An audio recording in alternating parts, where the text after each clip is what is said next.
बिस्मिल्लाहिर्रहमानिर्रहीम। अस्सलाम वालेकुम। आज हम चैप्टर नंबर 5 सेल साइकिल का लेक्चर नंबर 3 रिकॉर्ड करने जा रहे हैं।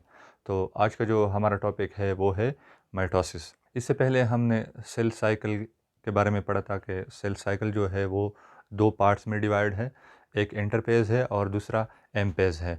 इंटरपेज के बारे में हमने ये पढ़ा था कि इंटरपेज जो है वो नॉन डिवाइडिंग पेज है, उसमें सेल डिवाइड नहीं होता, सेल ख़ुद को प्रिपेयर कर लेता है डिवीज़न के लिए।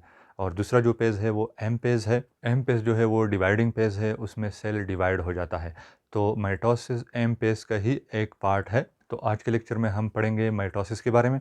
तो आइए शुरू करते हैं। अच्छा, पहले डिफिनीशन को देखते हैं माइटोसिस की। डिफिनीशन क्या है माइटोसिस की? The definition, the type of cell division which ensure the same number of chromosomes in daughter cells as that and the parent cell. Mitosis एक टाइप है डिवीज़न का, सेल डिवीज़न का, जिसमें एक सेल डिवाइड हो जाता है दो डॉटर सेल में, लेकिन क्रोमोसोम नंबर रिड्यूस नहीं होते, यानी फुल नंबर ऑफ क्रोमोसोम जो है वो ट्रांसफ़र होते हैं, उसकी डिस्ट्रीब्यूशन होती है, यानी दो जो डॉटर सेल बनते हैं उसको भी पूरे के पूरे क्रोमोसोम्स मिलते हैं। तो माइटोसिस में क्रोमोसोम नंबर जो है वो कांस्टेंट रहते हैं, रिड्यूस नहीं होते। अच्छा, माइटोसिस को ऑब्जर्व किया था स्ट्रासबर्गर ने प्लांट के अंदर।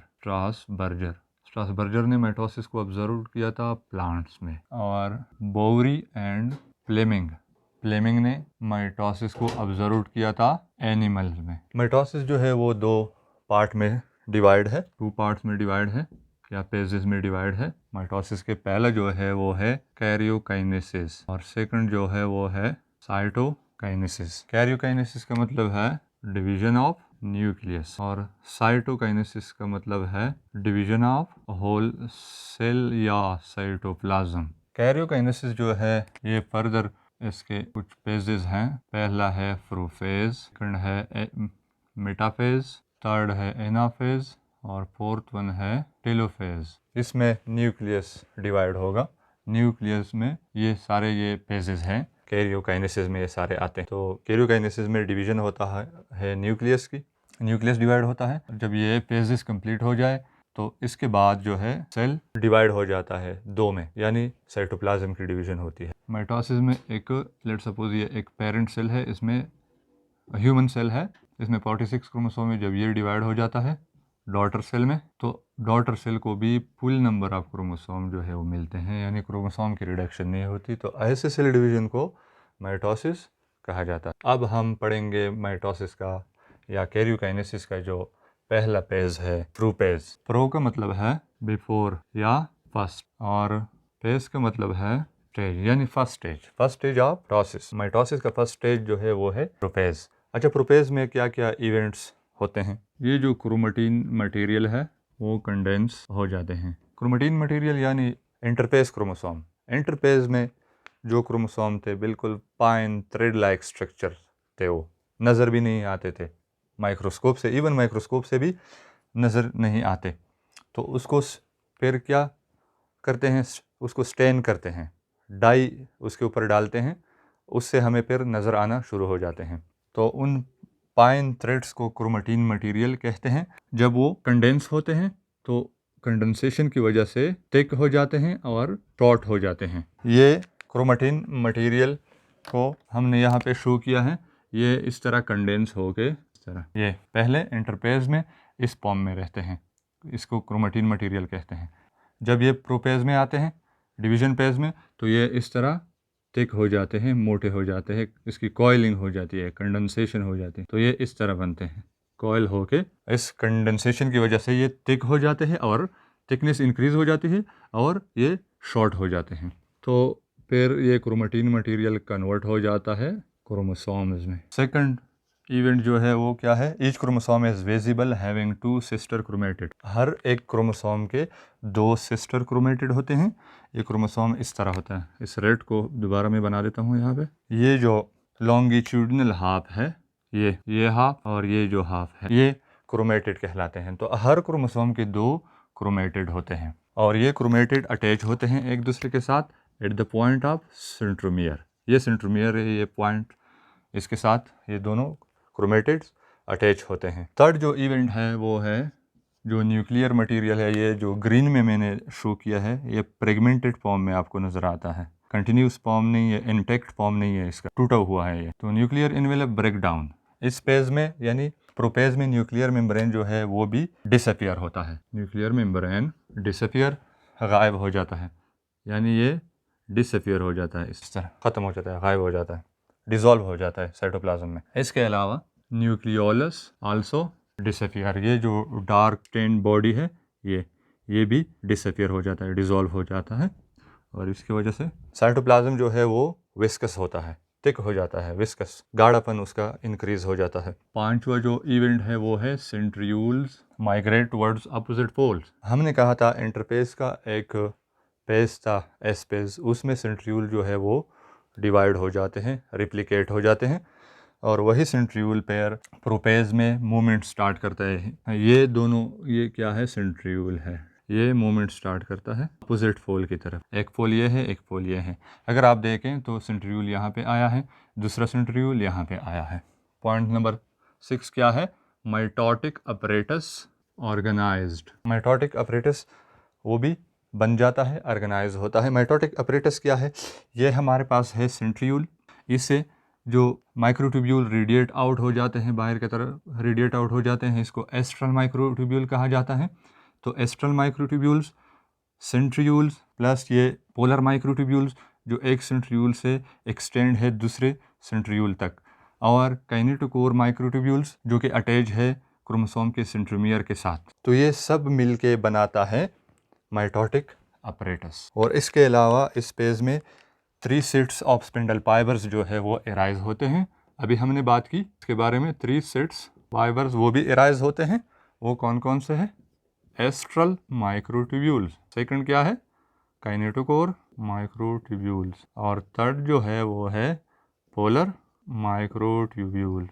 एस्ट्रल माइक्रोट्यूब्यूल्स ये जो सेंट्रियूल से एराइज है, स्टार शेप स्ट्रक्चर जो बनाता है, ये एस्ट्रल माइक्रोट्यूब्यूल्स है। और ये जो ब्लैक में मैंने शो किए हैं ये पोलर है, क्योंकि ये पोल टू पोल अटैचमेंट है यहाँ पे। और जो रेड में है या ये ब्लू में जो है, ये सेंट्रोमियर के साथ, क्रोमोसोम के सेंट्रोमियर के साथ अटैच है, तो इसको कहा जाता है काइनेटोकोर माइक्रोट्यूब्यूल्स। तो ये था प्रोपेज। अब हम मूव करते हैं मेटाफेज की तरफ। सेकंड जो पेज है माइटोसिस का या कैरियोकाइनेसिस का, वो है मेटाफेज। मेटा का मतलब है मिडल या बिटवीन, और फेज मतलब है स्टेज। अच्छा, इस फेज में क्या क्या इवेंट्स होते हैं, यहाँ पर अगर आप प्रोपेज में देखें तो क्रोमोसोम इरेगुलर पैटर्न में अरेंज है, यानी प्रॉपर वो तरतीब के साथ नहीं अरेंज नहीं है क्रोमोसोम। तो मेटाफेज में क्या होता है, chromosome arrange itself at the centre of a cell. Chromosome जो है वो सेल के सेंटर में अरेंज होते हैं, एक लाइन में, लाइन बना देता है, फॉर्म अ लाइन। और इस लाइन को, जिसमें ये क्रोमोसोम अरेंज है एक लाइन में, इसको कहा जाता है मेटाफेज प्लेट। मेटाफेज प्लेट या इक्वेटोरियल प्लेट। ये देखें, एक लाइन में अरेंज है क्रोमोसोम, इस लाइन को क्या कहते हैं, इस प्लेट को या लाइन को क्या कहते हैं, मेटाफेज प्लेट या इक्वेटोरियल प्लेट। सेकंड इवेंट क्या है, each kinetochore gets two fibres, gets two fibre, one from opposite poles, from opposite poles. हर एक काइनेटोकोर, ये जो सेंट्रोमियर होता है क्रोमोसोम का, लेट्स सपोज ये एक क्रोमोसोम को मैं ड्रॉ कर लेता हूँ, बना देता हूँ उसका डायग्राम में, यहाँ पे ये इसका सेंट्रोमियर है। इस सेंट्रोमियर के ऊपर एक डिस्क होता है प्रोटीन का, इस डिस्क को कहता है काइनेटोकोर। ये काइनेटोकोर प्रोटीन का डिस्क होता है। तो इसलिए इस फाइबर को, जो इस काइनेटोकोर प्रोटीन के साथ अटैच है, काइनेटोकोर माइक्रोट्यूब्यूल कहा जाता है इसको। तो मेटाफेज में क्रोमोसोम सेंटर में अरेंज हो जाते हैं और मेटाफेज प्लेट या इक्वेटोरियल प्लेट बना देता है, और हर काइनेटोकोर जो है वो 2 फाइबर उसके साथ अटैच है, एक फाइबर एक सेंट्रियूल से एराइज है और काइनेटोकोर के साथ अटैच है, और दूसरा फाइबर दूसरे सेंट्रियूल से एराइज है और काइनेटोकोर के साथ अटैच होता है। अच्छा, तो अब आते हैं एनाफेज की तरफ। ये हमारा वही मेटाफेज स्टेज मैंने बना दिया है यहाँ पे बोर्ड पे। तो हम तीसरा जो थर्ड जो पेज है माइटोसिस का, उसको डिस्कस करते हैं, एनाफेज। एना का मतलब है बैक और पेज का मतलब है स्टेज। अच्छा, एनाफेज जो है ये माइटोसिस का बहुत ही क्रिटिकल फेज है, most critical phase of mitosis. क्यों? Because it ensures equal distribution of chromatids in the daughter cells. इससे पहले हमने माइटोसिस की डिफिनीशन पढ़ी, उसमें हमने पढ़ा कि माइटोसिस एक ऐसा सेल डिवीजन है जिसमें क्रोमोसोम नंबर रिड्यूस नहीं होते, दो डॉटर सेल बनते हैं जब पेरेंट सेल डिवाइड होता है। ये पेरेंट सेल है और ये दो डॉटर सेल है और ये पेरेंट सेल है। अच्छा, जितने क्रोमोसोम पेरेंट सेल में है उतने ही क्रोमोसोम डॉटर सेल्स को भी मिले हैं। एक्चुअली ये जो इक्वल डिस्ट्रीब्यूशन क्रोमोसोम की होती है ये एनाफेज में होती है। एनाफेज जो स्टेज है माइटोसिस का, इसमें इक्वल डिस्ट्रीब्यूशन ऑफ क्रोमोसोम्स की होती है। क्रोमोसोम इक्वली डिस्ट्रीब्यूट होते हैं डॉटर सेल में। थर्ड जो फेज है वो है काइनेटिक और microtubules contract toward their respective poles. ये मेटाफेज स्टेज मैंने दोबारा बना दिया है। क्या होता है एनाफेज में? जो काइनेटिक और माइक्रोट्यूब्यूल्स है जो काइनेटिक और के साथ अटैच है, ये वाले, ये कंट्रैक्ट हो जाते हैं टुवर्ड देयर रिस्पेक्टिव पोल, अपने पोल की तरफ कंट्रैक्ट हो जाते हैं। तो क्या होता है इसकी कंट्रैक्शन की वजह से? ये एक फोर्स एग्जर्ट करता है, फोर्स एग्जर्ट करता है और इसी फोर्स की वजह से ये जो सिस्टर क्रोमेटिड है, लेट सपोज ये क्रोमोसोम है, यहाँ पे बना देता हूँ मैं, ये इस तरह क्रोमोसोम है, ये एक क्रोमेटिड है, ये दूसरा क्रोमेटिड है और ये दोनों आपस में क्या है? Sister chromatids. जब काइनेटिक और माइक्रोट्यूब्यूल्स अपने रिस्पेक्टिव पोल्स की तरफ कंट्रैक्ट हो जाते हैं तो at the point of centromere, ये जो सेंट्रल पॉइंट है जहाँ जिस पे ये दोनों क्रोमेटिड्स सिस्टर क्रोमेटिड्स अटैच हैं, ये क्या हो जाते हैं? अलग हो जाते हैं। सेंट्रोमियर जो है वो स्प्लिट हो जाता है। ये सेंट्रोमियर है, ये स्प्लिट हो जाता है सेंट्रोमियर और दोनों क्रोमेटिड एक दूसरे से अलग हो जाते हैं। एक क्रोमेटिड इस पोल की तरफ जाएगा और दूसरा जो क्रोमेटिड है ये इस पोल की तरफ जाएगा। तो जैसे ही काइनेटिक और माइक्रोट्यूब्यूल्स कंट्रैक्ट हो जाते हैं टुवर्ड देयर रिस्पेक्टिव पोल, इसी कंट्रैक्शन की वजह से एक फोर्स एक्सर्ट होता है सेंट्रोमियर के ऊपर या क्रोमेटिड के ऊपर और इससे जो सिस्टर क्रोमेटिड्स हैं वो सेपरेट हो जाते हैं from centromere. Sister chromatids are separated from centromere से सेपरेट हो जाते हैं। फोर्थ इवेंट कौन सा होता है? As a result half sister chromatids travel toward each pole. इसी कंट्रैक्शन की वजह से हाफ सिस्टर क्रोमेटिड जो है वो अपोजिट पोल तक जाते हैं। ये क्रोमोसोम सेपरेट हुआ एनाफेज में और हाफ सिस्टर क्रोमेटिड ये हाफ सिस्टर क्रोमेटिड ये अपोजिट पोल तक जाते हैं, इस तरह मूव करके अपोजिट पोल तक जाते हैं। पांचवा इवेंट कौन सा होता है? At the same time polar microtubule elongate. जिस टाइम काइनेटिक और माइक्रोट्यूब्यूल जो है कंट्रैक्ट होते हैं उसी टाइम पे जो पोलर माइक्रोट्यूब्यूल है वो इलोंगेट हो जाते हैं। जैसे ही वो इलोंगेट हो जाते हैं तो काइनेटिक और माइक्रोट्यूब्यूल्स को ज़्यादा फोर्स एक्सर्ट करने का मौका मिल जाता है और sister chromatids at the point of centromere एक दूसरे से अलग हो जाते हैं और अपोजिट पोल तक जाते हैं। अब ये था हमारा एनाफेज। अब आते हैं टेलोफेज को डिस्कस करते हैं। ये हमारा टेलोफेज है। टेलोफेज जो है वो बिल्कुल रिवर्स है प्रोपेज का, यानी जो इवेंट्स प्रोपेज में हुए थे वो उसका ये टेलोफेज जो है ये रिवर्स है, वो दोबारा वो बनेंगे। टेलोफेज जो है ये रिवर्स है इसका प्रोपेज का। इसमें क्या होता है? पहला इवेंट क्या है? क्रोमोसोम्स या chromatids reach to respective pole. Chromosomes अपने रिस्पेक्टिव पोल तक पहुंच जाते हैं। Spindle fibres break down. Spindle fibre जो है वो ख़त्म हो जाता है, उसकी ब्रेक डाउन हो जाती है। Spindle fibre break down. Third event क्या होता है? क्रोमोसोम्स जो है वो, अब आप यहाँ पे देखें ना, स्पिंडल फाइबर्स बने हैं और यहाँ पे स्पिंडल फाइबर नज़र नहीं आता। स्पिंडल फाइबर ब्रेक डाउन ख़त्म हो जाते हैं और क्रोमोसोम्स क्या होते हैं? डीकंडेंस। जब क्रोमोसोम डीकंडेंस हो जाते हैं तो कन्वर्ट हो जाता है क्रोमेटिन मटेरियल में या नेटवर्क में। टेलोफेज में क्रोमोसोम डीकंडेंस हो जाते हैं और कन्वर्ट हो जाते हैं क्रोमेटिन में। तो यहाँ पे तो मैंने फोल्डेड फॉर्म में दिखाए हैं, आप इसको देखें। जब ये क्रोमोसोम डीकंडेंस हो जाता है तो ये इस फॉर्म में चला जाता है, ये फॉर्म अटेन कर लेता है इस तरह। सेम इसी तरह रेड जो क्रोमोसोम है वो भी डीकंडेंस हो जाएगा इस तरह, ये क्रोमेटिन बनेगा इनसे। सेम इससे भी, और ये भी डीकंडेंस हो जाएगा इस तरह। थ्रेड्स बनेंगे, धागे बनेंगे बारीक से और इस बारीक धागों को क्रोमेटिन कहा जाता है। इसके अलावा माइटोटिक अपरेटस जो है वो भी डिसऑर्गेनाइज हो जाता है टेलोफेज में। माइटोटिक अपरेटस डिसऑर्गेनाइज, वो भी डिसऑर्गेनाइज ख़त्म हो जाता है। ये माइटोटिक अपरेटस किस चीज़ से बना होता है? उसमें सेंट्रियोल होता है, एस्टर्स और बाकी के जो माइक्रोट्यूब्यूल्स है, पोलर माइक्रोट्यूब्यूल्स, काइनेटोकोर माइक्रोट्यूब्यूल्स और एस्ट्रल माइक्रोट्यूब्यूल और सेंट्रोमियर, ये कलेक्टिवली इन सबको माइटोटिक अपरेटस कहा जाता है और ये भी डिसऑर्गेनाइज हो जाता है, ख़त्म हो जाता है। पांचवा इवेंट कौन सा है? इसके अलावा न्यूक्लियर मेम्ब्रेन एंड न्यूक्लियोलाई और रीऑर्गेनाइज्ड, न्यूक्लियर मेम्ब्रेन और न्यूक्लियोलाई जो है वो रीऑर्गेनाइज हो जाते हैं टेलोपेज में, हालांकि ये डिसअपियर हो गए थे प्रोपेज में। इसीलिए कहा जाता है कि टेलोपेज जो है ये प्रोपेज का रिवर्स है या अपोजिट है। और ये देखें, ये न्यूक्लियोलाई है, ये दोबारा रीअपियर हो गए हैं और न्यूक्लियर मेम्ब्रेन भी दोबारा दो डॉटर न्यूक्लियाई भी बने हैं अपोजिट पोल में, सेल के अपोजिट पोल में। इवेंट नंबर 6 क्या है?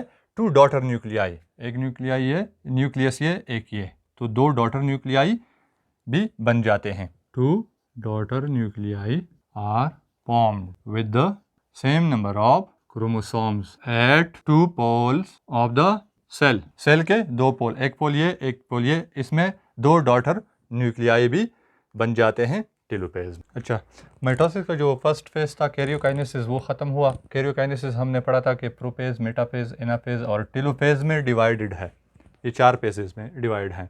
फिर ये कंप्लीट हुआ हमारा। अब हम पढ़ेंगे साइटोकाइनेसिस, एक सेल जो है, पेरेंट सेल जो है वो 2 डॉटर सेल में किस तरह डिवाइड होता है। साइटोकाइनेसिस कहते हैं डिवीजन ऑफ साइटोप्लाज्म या division of whole cell. 1 parent cell divided into 2 daughter cell, ये किस तरह डिवाइड होता है। साइटोकाइनेसिस का जो मैकेनिज्म है वो डिफरेंट है। प्लांट का जो साइटोकाइनेसिस है वो मैकेनिज्म डिफरेंट है एनिमल से।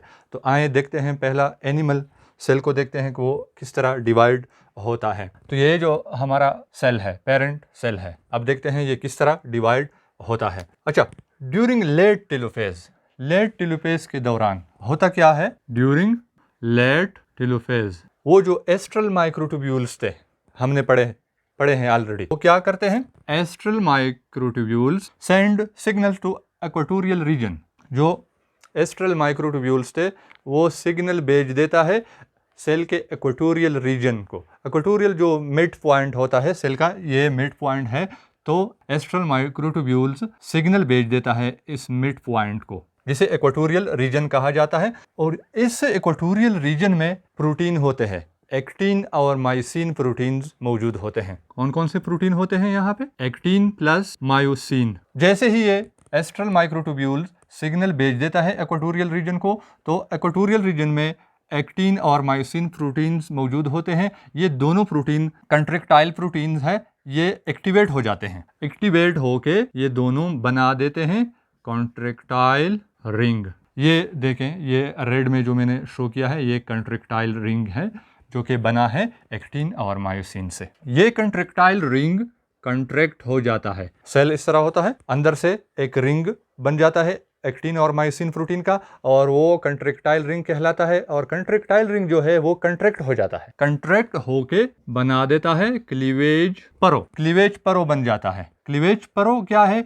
ये है इन्विजिनेशन ऑफ प्लाज्मा मेम्ब्रेन। क्लीवेज परो क्या है? इन्विजिनेशन ऑफ प्लाज्मा मेम्ब्रेन। जैसे ही कंट्रेक्टाइल रिंग कंट्रैक्ट हो जाता है तो क्लीवेज परो बन जाता है। ये जो डिप्रेशन बन जाता है, ये इसको क्लीवेज परो कहा जाता है। ये क्लीवेज परो डीपन हो जाता है, गहरा हो जाता है toward the centre of the cell. Cell के सेंटर को के तरफ, ये सेल के सेंटर की तरफ ये डीपन हो जाता है। Cleavage furrow deepens toward the centre of cell. Cell के सेंटर की तरफ डीपन हो जाता है, गहरा हो जाता है क्लीवेज परो। और एट द एंड आखिरकार क्या होता है? पेरेंट सेल डिवाइड हो जाता है 2 डॉटर सेल में क्लीवेज परो बन जाता है। और वो क्लीवेज परो बनाता कौन है? Contractile ring. कंट्रेक्टाइल रिंग किस चीज से बना है? 2 टाइप के प्रोटीन है, एक्टिन और मायोसिन्स। जब वो एक्टिवेट हो जाते हैं तो वो कंट्रेक्टाइल रिंग बना देता है, और कंट्रेक्टाइल रिंग्स कंट्रैक्ट होकर क्लीवेज परो बना देता है, और वो क्लीवेज परो डीपन हो जाता है, और फाइनली पेरेंट सेल जो है वो डिवाइड हो जाता है 2 डॉटर सेल में। अब आते हैं साइटोकाइनेसिस इन प्लांट सेल को हम स्टडी करते हैं। प्लांट सेल में साइटोकाइनेसिस किस तरह होता है? ड्यूरिंग साइटोकाइनेसिस, साइटोकाइनेसिस के दौरान क्या होता है? जो गोल्जी बॉडीज होती है वो बना देता है वेसिकल। इस तरह एक ऑर्गेनेलिज आप लोगों ने देखा होगा, सेल में मौजूद होती है और वो इस तरह वेसिकल्स बना देते हैं और इस वेसिकल्स को गोल्जी वेसिकल्स कहा जाता है। ये एक्चुअली सेल के अंदर यहाँ पे मौजूद होती है। चूंकि सेल छोटा है इसलिए मैंने बाहर बना दिया है। अब मैं कोशिश करता हूँ कि आप लोगों को बेसिक्स जो बेसिक वो आइडिया है वो मैं आप लोगों को दूं। तो during cytokinesis Golgi bodies produce vesicles और यही वेसिकल्स है। एक वेसिकल जो रेड में मैंने यहाँ पे शो किया है, मैंने यहाँ पे बना दिया है सेल के अंदर। क्या होता है? These vesicles are line up in the centre. Vesicles यानी Golgi vesicles are line up, कतार में अरेंज हो जाते हैं। इन द सेंटर, सेल के सेंटर में, in the centre of the dividing cell of the, ये डिवाइडिंग सेल है, डिवाइड होना चाहता है तो सेंटर में गोल्जी वेसिकल्स लाइन अप हो जाते हैं, एक दूसरे के ऊपर इस तरह बैठ जाते हैं और एक मेम्ब्रेन बाउंड डिस्क बना देता है। जब ये लाइन अप हो जाते हैं तो बना देता है मेम्ब्रेन बाउंड डिस्क। इस मेम्ब्रेन बाउंड डिस्क को कहा जाता है, ये देखें ये डिस्क बना हुआ है, इस मेम्ब्रेन बाउंड डिस्क को कहा जाता है cell plate. Cell plate or phragmoplast और यही सेल प्लेट या प्रेग्मोप्लास्ट ग्रो आउटवर्ड, बाहर की तरफ ग्रो करके, सेल प्लेट ग्रोज आउटवर्ड, बाहर की तरफ ग्रो करके फ्यूज हो जाते हैं प्लाज्मा मेम्ब्रेन के साथ। पहले वो प्लाज्मा मेम्ब्रेन के साथ फ्यूज हो जाते हैं, fuse with plasma membrane and then with the cell wall. पहले प्लाज्मा मेम्ब्रेन के साथ फ्यूज हो जाते हैं और प्लाज्मा मेम्ब्रेन के बाद सेल वॉल के साथ फ्यूज हो जाते हैं और अल्टीमेटली पेरेंट सेल डिवाइड हो जाता है दो डॉटर सेल में। ये देखें दो डॉटर सेल्स बन गए हैं। अच्छा, इस वेसिकल्स में सेलुलोज और पेक्टिन मौजूद होते हैं जिनसे दोनों डॉटर सेल का सेल वॉल बन जाता है और जो वेसिकल्स है, वेसिकल का जो मेम्ब्रेन है, इसी मेम्ब्रेन से डॉटर सेल का प्लाज्मा मेम्ब्रेन बन जाता है। तो ये था हमारा टॉपिक, माइटोसिस खत्म हुआ। Thanks for watching the video. शुक्रिया।